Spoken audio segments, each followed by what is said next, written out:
The Cameroon Business Group Gecam is organizing the first edition of the Economic Visit in Yaoundé from February 26 to 27, 2025.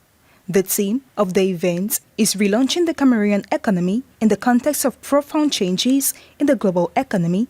According to the country's main employers association, the aim of this platform for exchange and sharing between more than 500 participants, including business leaders, government representatives, and international experts, will be to identify concrete solutions for revitalizing and growing the Cameroonian economy in a complex global context.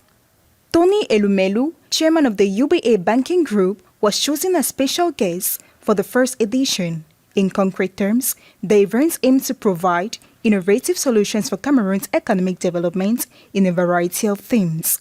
The program includes workshops, plenary sessions, B2B meetings, and exhibition stands.